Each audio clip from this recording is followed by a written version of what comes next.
નમસ્કાર મિત્રો, પેરના ન્યૂઝમાં આપનું સ્વાગત છે। આજ રોજ સાંસદ દેવુસિંહ ચૌહાણના ગામમાં બેદરકારી સામે આવી। દિયા તળિયે નીકળ્યું અંધારું। શિક્ષકોએ શાળાની બેદરકારીના ઘરે જવાની ઉતાવળમાં લો બોલો।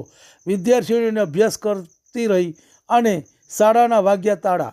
ખેડાના નવા ગામ કન્યા શાળામાં શિક્ષિકાઓએ ઘોર બેદરકારી। બીજા માળે વર્ગખંડમાં જ રહી ગઈ 17 વિદ્યાર્થીઓ।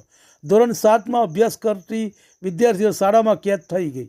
શાળાના મુખ્ય દ્વારે તાળા જોઈને વિદ્યાર્થીઓને ગભરાઈ ગઈ અને બૂમાબૂમ કરતા વાલીઓ અને ગ્રામજનો પહોંચ્યા સ્કૂલે। તાળા તોડીને બહાર કાઢવામાં આવી। 17 વિદ્યાર્થીનીઓ ગઈકાલે સાંજે ઘટી હતી ઘટના। આજે વાલીઓ અને ગ્રામજનોએ લીધા શિક્ષકોના ક્લાસ।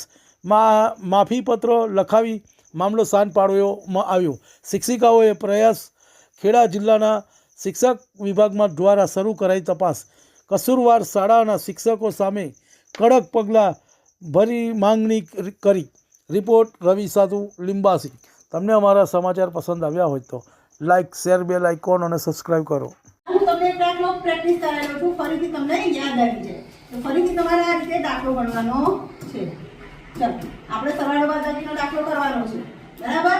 તો આ દાખલો આપણે કેવી રીતે કરીશું? સૌથી પહેલા શું નામ તારું? મારું નામ રાવળ રિદ્ધિ છે। હું ધોરણ 7માં અભ્યાસ કરું છું।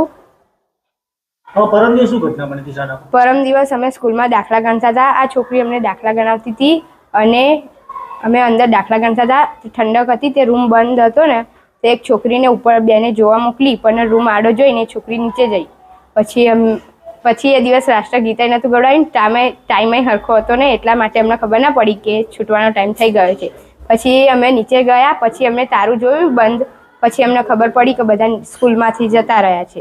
પછી અમે બાજુના કાકાને બૂમ પાડી, એમને ચાવી આપી, પછી એમને રૂમ ખોલ્યો, પછી અમે બહાર નીકળ્યા। કેટલા બાળકો હતા? 18 બાળકો હતા અમે। આપનો પરિચય? મારું નામ પ્રજાપતિ ભાગીરથીબેન મોહનલાલ। હું પ્રાથમિક કન્યા શાળા નવા ગામના આચાર્ય છું। તમારી શાળામાં શું ઘટના બની? એટલે એમાં શું છે, જે તે ટાઈમે ઘટના બની તે વખતે અહીં 2 શિક્ષકો હાજર હતા અને 2 શિક્ષકો હાજર હોવાના કારણે 1 થી 8 ધોરણની શાળા છે। 2 શિક્ષકોને સાચવવા એટલે થોડું તકલીફ પાડું તો ખરું, પણ તો એ બેને આખો દિવસ સાચવ્યા। નીચે 2 માળની બિલ્ડિંગ છે, તો નીચે 1 થી 5 બેસાડ્યા બાલવાટિકાથી અને ઉપર 6, 7, 8 હતું। અને એક જ શિક્ષક હોવાથી બધી રૂમમાં એ વારાફરતી કામ કરતા હતા જ। પણ છૂટવાના ટાઈમે થયું એવું કે બધે બાળકો નીચે આવી ગયા અને 7મું ધોરણ એવું હતું તો ઠંડીના કારણે બારણું થોડુંક આડું રાખીને ભણતા હતા અને બારણું ખુલ્લું જ હતું, પણ કેવું કે બારણાને ખુલ્લા બારણાને લોક મારેલું હતું।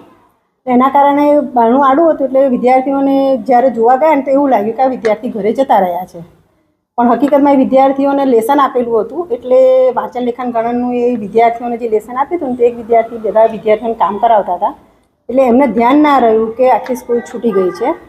પ્લસ એવું થયું, એમાં ધ્યાન બહાર જતું રહ્યું કે 1-2 શિક્ષકોને હેન્ડલ કરવાનું, એટલા માટે રાષ્ટ્રગીતનું ગાન કરાવતા હતા ને, તો તે દિવસે ભૂલમાં રાષ્ટ્રગીતનું ગાન ના ગવાયું અને ઇલેક્ટ્રિક બેલ પણ ચાલુ છે, પણ એમ કે પેલું આખો દિવસ વાગે તે દિવસે અમારા પીરિયડ કંઈ બદલવાની કોઈ સિસ્ટમ હતી નહીં। 2 શિક્ષક હતા એટલે 2 શિક્ષકોએ જ આખી સ્કૂલ સાચવવાની હતી, પીરિયડ બદલવાના નહોતા, એટલે ઇલેક્ટ્રિક બેલ ચાલુ પણ ના કર્યો। એટલે કેવું કે એના કારણે ખબર જ ના પડી કે 5 વાગી ગયા છે, એટલે નીચેથી વિદ્યાર્થીઓ જતા રહ્યા અને જે વિદ્યાર્થીઓ જે રૂમમાં બેઠા હતા ને એ રૂમ તો ખુલ્લી જ હતી, પણ નીચે જે મેઇન ગેટ ના હતું ને ત્યાં તાળું મારીને શિક્ષક જતા રહ્યા અને બસ આટલી જ ઘટના બની છે। અને એમાં પછી વિદ્યાર્થીઓ ધીમે રહીને પછી એમની હોશિયારીથી બહાર પણ નીકળી ગયા અને કોઈ વિદ્યાર્થીને કોઈ નુકસાન થયું નથી।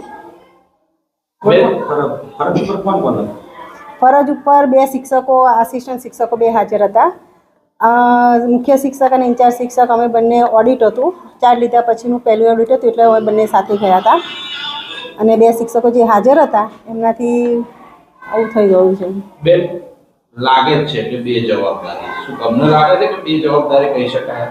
હા, તો 2 જવાબદારી તો કહેવાય, પણ અમને કડક સૂચના આપી છે, એમના ખુલાસા પણ લીધા છે, અમારા આગળ સુધી પણ વાત થઈ ગઈ છે અને એ પણ એમની રીતે પગલાં લેવાના જ છે।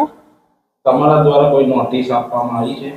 ના, મેં પણ એમને લેખિતમાં નોટિસ આપી છે। મૌખિક સૂચના આપી પહેલાં, પછી લેખિતમાં પણ મેં એમને આપ્યું છે, તે બંને પણ મને લેખિતમાં ખુલાસા આપી દીધા છે। કોઈ અધિકારીએ મુલાકાત કરી? કોઈ અધિકારીએ કોઈ નોટિસ આપી હોય એવું કર્યું? હા, એ પણ અમને અહીંયા આવી ગયા છે અધિકારી સાહેબશ્રીઓ પણ. અને નોટિસ આપી તમને? એમણે અત્યારે તો નોટિસ તો અમારે પણ એમને મેં ખુલાસો આપી દીધો છે કે મારાથી આ ભૂલ થઈ ગઈ છે. મૌખિક ખુલાસો નહીં બેન, તમને કોઈ લેખિત નોટિસ મળી છે?